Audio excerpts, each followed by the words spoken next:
কোনো মানুষের খুঁত থাকা কারো কোনো দুর্বলতা নয়, প্রত্যেকেরই কোনো না কোনো খুঁত থাকে। আসসালামু আলাইকুম, চলে আসলাম আরো একটি ভিডিও নিয়ে। কেমন আছেন সবাই? আশা করি সবাই ভালো আছেন। আমিও আলহামদুলিল্লাহ ভালো আছি। যে মানুষের জানাশোনার কোনো শিক্ষার কোনো শেষ নেই, জন্ম থেকে কবর অবধি শিক্ষার মানুষের অর্জন করার একটা সুযোগ থাকে। আর শিক্ষা যদি বিভিন্ন উপায়ে যে কোনোভাবে যে কোনো কিছু শেখা যায়, তাহলে এটা কোনো লজ্জার কিছু নয়। যাই হোক, আমি ভিডিওর মাঝে শেয়ার করব। ভিডিও শুরুতে বলেছি, খুঁত থাকা কারো দুর্বলতা নয়। এক বৃদ্ধার দুইটি পাত্র ছিল, যা দিয়ে তিনি নদী থেকে পানি আনতেন। এর মধ্যে একটি পাত্রে ছোট্ট একটা ছিদ্র ছিল, অন্য পাত্রটি ছিল নিখুঁত। নদী থেকে পানি আনার পর একটি পাত্র পুরোপুরি পানিতে ভর্তি থাকতো, অপরটি অর্ধেক খালি হয়ে যেত। নিখুঁত পাত্রটি তার পূর্ণতার জন্য গর্বিত ছিল, কিন্তু বেচারা ছিদ্রগুলো পাত্র নিজের অপূর্ণতার জন্য লজ্জিত ছিল। একদিন খুঁত যুক্ত পাত্রটি বৃদ্ধার কাছে দুঃখ করে বলল, আমি সত্যি নিজের অক্ষমতার জন্য লজ্জিত। আমার যা করা উচিত আমি সেটা কখনোই করে উঠতে পারিনি। আমার ভিতরের ওই ছিদ্র আমাকে আমার কাজ করতে দেয় না।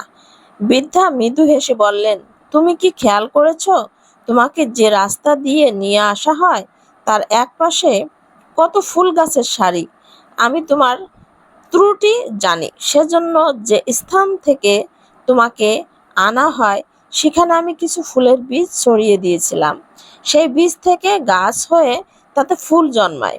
পথের ধারের এই ফুল গাছে নিজের অজান্তেই প্রতিদিন তুমি পানি দাও, আর আমি ওখান থেকে ফুলগুলো তুলে বিক্রি করি, যা আমাকে জীবন ধারণ করতে সাহায্য করে। তুমি যদি খুঁতহীন হতে, তাহলে ওই ফুলগুলো ফুটতো না, আর আমাকেও হয়তো না খেয়েই দিন যাপন করতে হতো। এই গল্পটা থেকে এটাই শিখার আছে, এটাই শিক্ষণীয় শেষ। আমাদের প্রত্যেকেরই কোনো না কোনো খুঁত থাকে। খুঁত থাকা কোনো দুর্বলতা নয়, বরং ঠিক মতো ব্যবহার করতে পারলে আপনার খুঁতগুলোই হতে পারে আপনার সবচেয়ে বড় শক্তির জায়গা। সুপ্রিয় দর্শক, ভিডিওর মাঝে আমি ছোট ছোট গল্প শেয়ার করতে ভালো লাগে। আর একঘেয়েমি ভিডিও, রান্নার ভিডিওই ছাড়া আমরা এর বেশি কিবা করতে পারি ঘরে বসে, যেহেতু বাইরেও বের হওয়া হয় না।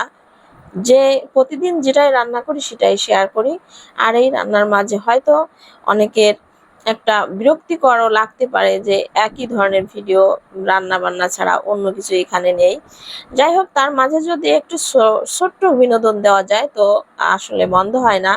তো রান্না বান্না তো সবাই কম বেশি জানেন, তো রান্নার মাঝে যদি একটু ছোট্ট কিছু শিক্ষণীয় কথা বলে যাওয়া যায়, তাহলে তো সবারই ভালো লাগার কথা, আর আমারও ভালো লাগে। যাই হোক, ভিডিওতে আমি কিছু রান্না বান্না করেছি, এটা শেয়ারও করে দিলাম। ভিডিওটা আমার আগেও একবার আপলোড করা হয়েছে, এডিটিং করার সময় এটাই এডিট করে ফেলে তারপর ভয়েস দিয়ে দিচ্ছি।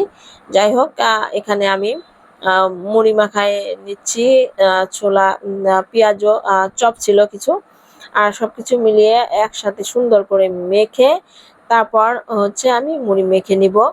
আর এদিকে জাম মাখানো হবে, আর জাম একটু সুন্দর করে কচলিয়ে এখানে বিট লবণ দিব, একটু মরিচের গুঁড়া। যাক, ঝাল বাচ্চারা সেভাবে বেশি খেতে চায় না, তো অল্প ঝাল দিয়ে লবণ আর বিট লবণ থাকবে। আর একটু সুন্দর করে চটকে তারপর মেখে নিব। ছোটবেলায় এই জাম মাখা একটু আমরা অন্যরকম খেতাম, আর সেটা হচ্ছে ঝাঁকি দিয়ে যে মাখানোটা হয়। আর এই জামটা একটু নরম ছিল, তো আমি হাত দিয়ে চটকে মেখে নিচ্ছি। আর হাত দিয়ে চটকানোর পরে অনেকটা পানি বের হয়ে আসছে, আর নরম ছিল যার কারণে আসলে ঝাঁকি দিয়ে মাখানো লাগে নাই। যাই হোক, সবাই মিলে একসাথে জাম মাখা খেয়ে নিয়েছে। আজ ভিডিও থেকে বিদায় নিয়ে নিচ্ছি। ভালো থাকবেন সবাই, সবাইকে আল্লাহ হাফেজ, আসসালামু আলাইকুম।